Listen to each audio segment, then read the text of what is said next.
Hello there, hello there, guys, and welcome back to my channel, and welcome to the Cardiff versus Chelsea, preview.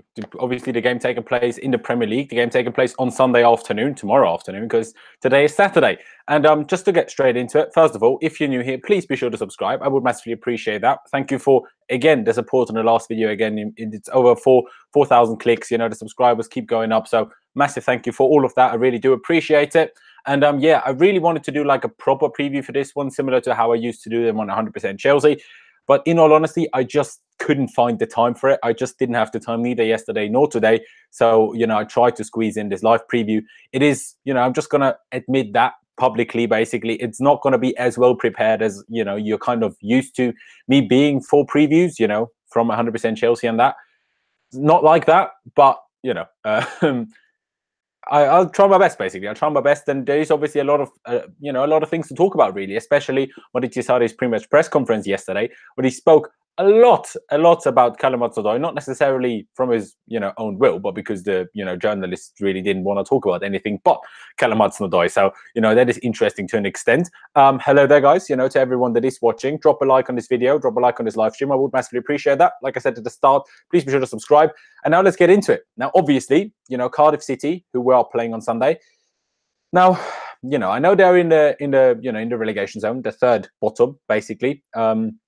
The 18th, yes, they are 18th on 28 points, but they're still 11 points clear of Fulham, who are behind them, and 14 points clear of, Huddersfield, who are bottom. So, they're kind of close to still, they're definitely still fighting to stay up. They're only 2 points behind Burnley and Southampton, 5 points behind Brighton and Crystal Palace. So they're very much so in it. And their form, considering they are where they are, recently hasn't been all that bad, in all honesty. Like, from their last 6 games, they won 3 of them. Like, considering their Cardiff City, let's say, they're not that bad. I mean, in the last game, they beat West Ham 2-0, which, West Ham are decent. They're very on and off. Sometimes West Ham can be really good. Sometimes they can be really poor. But Cardiff beat them. Okay, they lost to Wolves, they lost to Everton, and they lost to Watford. But let's be honest, from Cardiff, you kind of expect them to lose those games. But they also beat Southampton, obviously direct rivals in the fight against relegation. And they also beat Bournemouth. Us Chelsea know more, and better than anyone, that Bournemouth is like really hot and cold. Sometimes they can smack you 3-0 or 4-0 or, whatever.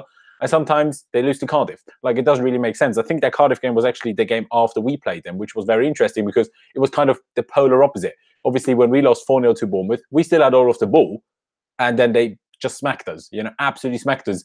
But then Cardiff beat Bournemouth by Bournemouth having all of the ball. So it is a little bit strange. But, Cardiff, they're a dangerous team for us. They're a very, very physical team. They're good in the box. They're good for set pieces, for corners, for free kicks. They're very good at that. And especially recently, our away form hasn't exactly been great. Sarri also, kind of touched on that in the press conference, that at the start of the season, we were actually a little bit better away from home, probably because teams weren't as defensive, when they were at home against us. And that allowed us a little bit more space to obviously attack and score goals. And while at the Bridge, everyone just came to defend, basically. And now, for some reason, we're struggling more away from home. Obviously, we had the Everton game before the international break, which was everything but great. We had a really good first half, just about couldn't score. And then once we conceded, it collapsed again, People criticize Sarri for constantly mentioning the mentality problem. But if that isn't a mentality problem, what is it then? Like, what is the logic behind playing so well in the first half, conceding a goal, and then doing nothing for the entirety of the rest of the game, in all honesty? Yes, I've mentioned it at the time. I think fatigue comes into it, both physical and, mental fatigue as well, over a long season with a lot of games. So, it isn't easy, but I think Cardiff can be quite tricky for us. Their physicality, our team isn't exactly physical. We're not the 05, 04, 05 Mourinho Chelsea anymore. We aren't that physical of a team. Like, how many physical players do we have? Higuain to an extent, if he starts, which he probably will, and then our 2 centre-backs. And then that's really it, unless Alonso starts, that's, I guess, another one, even though he's not that physical either. So, then you have Ruben, then you have Barkley and stuff. But, we're not that physical. So I think Cardiff can cause a bit of problems, actually. Everyone can hear me, yes? Yeah, no one's saying that they can't hear me, so that's great, because I'm never sure whether this microphone works in the live streams. And why is my shirt folding in? You're not meant to do this, shirt. But anyway, so, let's talk about Maurizio Sarri's press conference in a little bit more detail. Now, like I said, a lot of it was about Callum Hudson-Odoi. And obviously, Callum Hudson-Odoi was called up to the senior squad, to the senior England squad during the international break.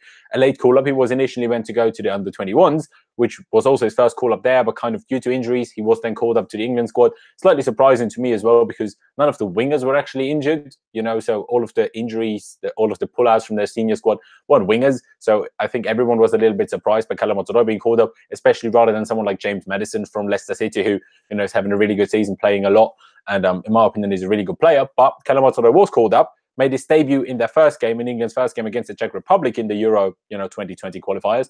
Came on, had his hand in obviously one of the goals anyway. I can't remember which goal it was, but he had a shot basically. The keeper saved it, and it went to the other Chelsea loanee, Thomas Kallas, and from him it went into obviously the Czech Republic's goal. And then in the second game against Montenegro, he started. He started the game, which was obviously interesting. People obviously made a huge deal out of it. Oh, he's starting. He hasn't started the Premier League game yet. To me personally, I think people are making way too big of a deal out of that. Maybe that's just me, but I think so. I'm not English, so possibly I see that a little bit differently compared to other people. But Montenegro is no different to him starting against Kiev. The only difference there is that he only started the second leg against Kiev when the game was kind of dead anyway. But he also started the first leg of the League Cup semi-final against Spurs. Okay, due to injuries, but to an extent, he also started against Montenegro due to injuries. Even though Gareth Southgate wouldn't say it like that, wouldn't admit it like that, let's be honest, that's still the situation. And then, Sarri in his press conference said he only watched like 20 minutes of it. People, of course, had a go at him. Oh, it's the biggest moment in Callum Hudson-Odoi's career, and it's his job to watch it, and he doesn't even care. He's not even bothered. And I'm like, I mean, are you serious? Sarri said it himself. We had like 20 players out in international duty. He has to watch all of them. There's not enough hours in a day to watch all of those football games. And he still has a staff. He has a staff to watch these things. He knew how he played. He had people watch it for him and then tell him how it was. Because a manager has other things to do than watch bloody football games, irrelevant football games, if we're being completely honest, between England and Montenegro. I mean, you had the racism stuff, which was obviously horrendous. And I do think that Raheem Sterling and Callum Hudson-Odoi both dealt with it really well in the media after, whether that's on Twitter or also in interviews. And Gareth Southgate as well. Obviously, it is a little bit different for Gareth Southgate for obvious reasons. But I think they handled it well. And it is obviously disgraceful by the Montenegro fans. Obviously, not them as a nation, just as individual fans. And like Hudson-Odoi said in his post-match press interview of that game, the UEFA just need to do something about it. But the game-wise, first half, I thought I watched the game. I watched it on the side more, rather than properly focusing on it, because I don't care about international football. I barely care about Austria, and that's my actual country, let alone England. Like, I'm sorry, as much as Callum Hudson-Odoi is a great player and he's a Chelsea player and that, but I'm not that fussed, in all honesty. But I know he was kind of at fault for the goal that England conceded, which, not great. And Sarri said it, he didn't have a great game when he played on the right in the first half. When he played it on the left-hand side in the second half, he had a very good game, and I completely agree with it. And, he had one assist, I think. Did he have two? I'm pretty sure he had one assist for Ross Barkley, which was basically Hudson-Odoi shooting and Barkley sticking his foot into it and then, kind of deflecting it into the goal. Barkley, also started a game, got 2 goals, got 2 assists, so fair play to him for that. But yeah, obviously they all made it about that. So is Callum Hudson-Odoi now going to start a Premier League game? Is this England start going to make him start a Premier League game? I don't know. I don't think so. Like, I very much doubt it, considering both Pedro and Willian weren't with the national team. I'm almost certain that one of them two will start on the right wing rather than Hudson-Odoi. Do I think it should be Hudson-Odoi? Yes, probably. Against Cardiff. Although I think Hudson-Odoi has bigger struggles against teams that sit very deep and just defend. I think that's the thing that he has to improve on the most. And Sarri said it as well, like, he has to improve his left foot. He has to improve his defensive, like, just work in a sense. And you saw that, when England conceded that one goal, he just lost the head out of nowhere and then didn't follow it up and try to win the ball back. And then England conceded from it. And he should have done a lot better there. And that's what Sarri means. And then he also said that he needs to improve his movement off the ball, which, again, in my opinion, I agree with when he's played for Chelsea. As soon as we have space and he has space to run into, he's unbelievable.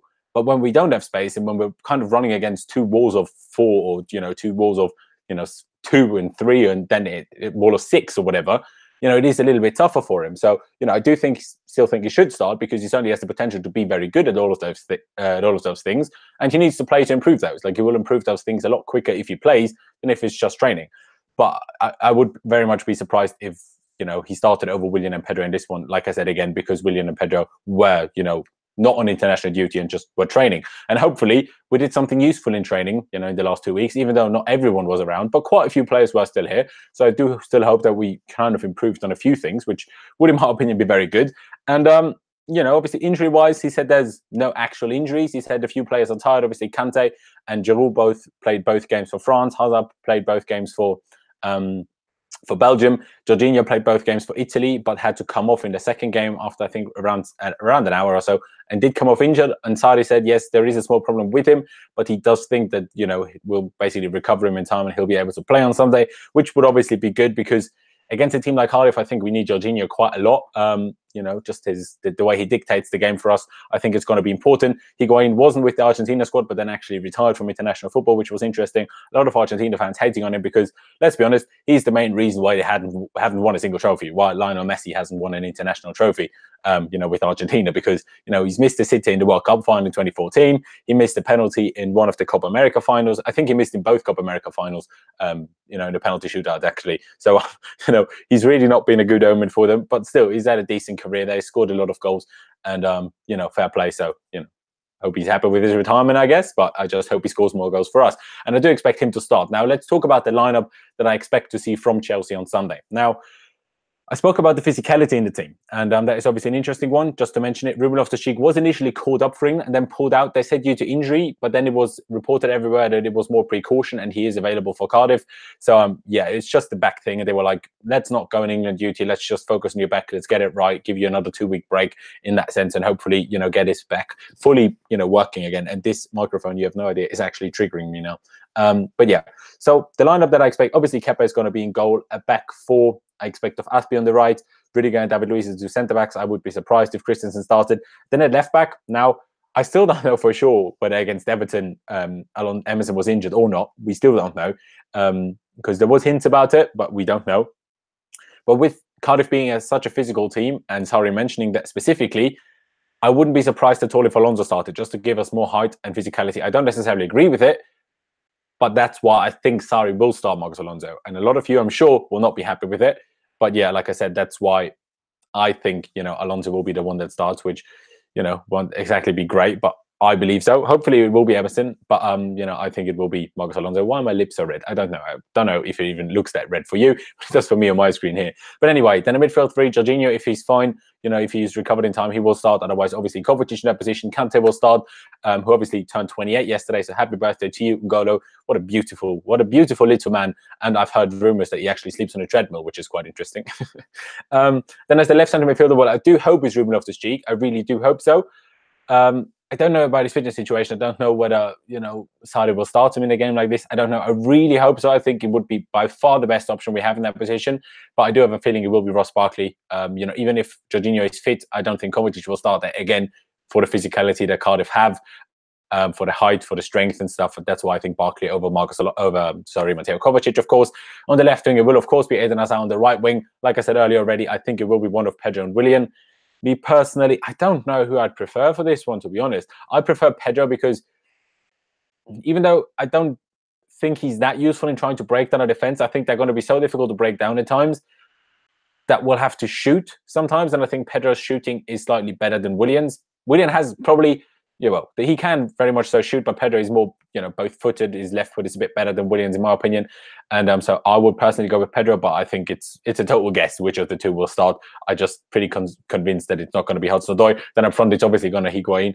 Although you could make a strong argument for Olivier Giroud in this one, again, just for the strength. But, Higuain's movement is still exceptional. He just has to start to finish and just have slightly quicker feet in the box, because if he has those slightly quicker feet in the box, not necessarily for pace, but just as in getting his feet sorted out and to shoot.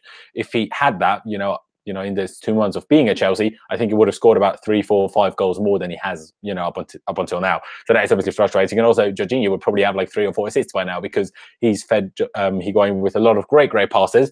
And then prediction-wise, like at the end at 100% Chelsea, I'm not going to give a prediction. I do hope that we're going to win. But I said it after Everton. I don't really care about the league anymore. Yes, of course, I want us to win just to get confidence and stuff. But what matters is the Europa League now, in my opinion. Of course, if we can still make top 4 just by still focusing on the Europa League more, perfect, absolutely perfect. But me personally, I will not like go around crying if we don't beat Cardiff. Yes, I will be annoyed because I'm like, come on, you should beat Cardiff. I don't care how much you focus on something else. You should beat Cardiff. But yeah, I do think we will win. I am confident that we'll win, but I'm not going to make a prediction. And now, just for a couple of minutes, I'm going to answer a few, questions basically that you have before ending obviously this live preview. Like I said in my tweet, if you did see that, I barely managed to fit this live preview in here, so I'm not going to keep it too long. And yeah, so if you do have a couple of questions, I will answer a few of them. And you saying, Blake asked, does he actually sleep on a treadmill? I mean, I don't think so, but I've heard a rumor. No, I'm joking. I mean, I bloody hope that he sleeps in a bed. If he sleeps on a treadmill, it's even more ridiculous, but it explains why he has such a ridiculous stamina. I mean, beating Prague is more feasible than other games, SJ said. Yeah, probably. I do hope I'm getting tickets. I do hope I'm getting tickets on Monday, which, that will be interesting. How old am I, Laurenz? Older than I look. 23. I know I look 12. Let's not mention that. Driz13 said, Zuma back. Now, I said this recently in the podcast that I've recorded with Cheyenne, which he's an American guy who does a podcast. Because this is live and I forgot to put it in the description, I might put it in the description later. Otherwise, check my Twitter. I retweeted it. I did a podcast with him, in which we spoke about that. And for me, Zuma, feel very bad for him because of his injury. Because I think without the injury, he would be playing. He would probably be part of our team right now. But he isn't, and I just don't think his passing is quite up to the standard that Maurizio Sarri requires. So as long as Maurizio Sarri is the Chelsea coach, I just don't see much of a point in bringing Zuma back. I do hope that David Luiz stays. Rudiger isn't going anywhere. Christensen hopefully isn't going anywhere, especially with the transfer ban, which obviously we'll know more about on April 11th, whether anything will change about that, because that's when the hearing is, the same day that we play away in Prague in the first leg of the Europa League quarterfinals. And yeah, obviously Ethan Ampadu we have as well. Unless we send Ethan Ampadu on loan and then we bring back Zuma, and obviously Gary Cahill will, we'll possibly try to keep him, but I think he'll leave. Surely he should leave. He's not played since one. Did he play like one or two of the Europa League group stage games, but hasn't played since? So maybe if Ampadu goes on loan, maybe bring back Zuma as an option. Kind of because he's a little bit similar to Rudiger, just not as good at passing, I guess. But yeah, let's do one or two more questions.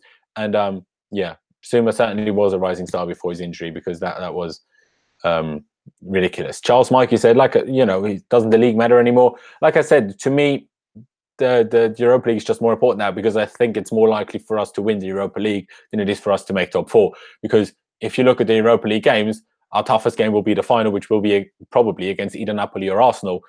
And both of those teams are not as good as Liverpool and Man United, and we have to go to both Liverpool and Man United away. And in all honesty, we probably have to win at least one of them just on any sort of chance of still making top four. So I feel like, winning the Europa League is just more likely. And Saga Pradhan, I'm sorry if I butchered your name, I probably did. Am I Sarri in or out? You're clearly not a big fan of mine, or haven't been a subscriber, or haven't subscribed yet. If you haven't, please do so. I'm very much so Sarrian. I think it's absolutely stupid to sack Sarri. Makes no sense, in my opinion, because we brought him in to fucking deal with it. And give him a bloody chance, because so far he's definitely not had everything but a chance, in my opinion. Zuma is slow. Are you mental? Zuma is ridiculously quick. And youth may get a genuine chance, not 3 seconds against Fulham. I didn't see what you said about that. Oh, yeah. I mean, I'm kind of happy about the transfer ban. Yes and no. Yes and no. Because replacing Hazard while staying on the same level, we can't, compensate that with the youth. We cannot. It's impossible. Even Hudson-Odoi, we just don't have... You just can't do that. So, it is a bit of a tricky one. But other than that, I generally agree. I just hope that Sarri, if he does stick around, uses them, which would obviously be good. But yeah, I'm going to leave it there. That is really it for me. I mean, I hope you did enjoy this preview. Like I said, it wasn't exactly like, well, I say it wasn't exactly. It wasn't at all like I did them on 100% Chelsea. I will do a proper preview for one of the upcoming games if I do find the time. Obviously, that is why I left 100% Chelsea, because I'm struggling to find time. I just could not record a video yesterday. And, on 100% Chelsea, I would have had to record a video yesterday. So, that's the situation we're in. I, do really appreciate you guys watching this video. Please do leave a like. There's 66 people watching and there's only 20 likes. So all of you guys, go down below and drop a like on this video. I would massively appreciate that. And also, subscribe to the channel if you haven't already. I would massively appreciate that. Let's hope we can hit 3,000 subscribers very soon. But what is it? 2,850 roughly, 40 something anyway. So, all of you subscribe, and I would honestly really appreciate that if we could hit 3,000 subscribers very soon. But yeah, that's really it for me. I'm looking forward to the game tomorrow. I hope that we can get the win. I think that we will get the win. I'm not going to be overconfident, certainly not, because Chelsea have taught us this season not to be overconfident, because yeah, we're Chelsea. But yeah, thank you guys for watching. Up to Chelsea. And you know, usually I say I'll see you when I see you on this channel, but there will be a video on my channel on Monday, you know, speaking about the game. I again don't have the time to do anything after the game tomorrow, but I will speak about it on Monday. You know, we'll speak about the game, and we'll speak about anything that has come out after the game, in a sense, and you know, just speak about it. And then obviously I'll make other videos next week at some point. I hope, if I do find the time. What are you talking? What you are talking is true. We must within some players. Don't know what you mean, mate, but yeah, you know. Thank you guys for watching. Up to Chelsea. I'm saying this for the 3rd time now, but yeah, I'll see you on Monday, lads. I didn't have the right window open. I'm taking ages to actually end this stream. Anyway, cheers for watching.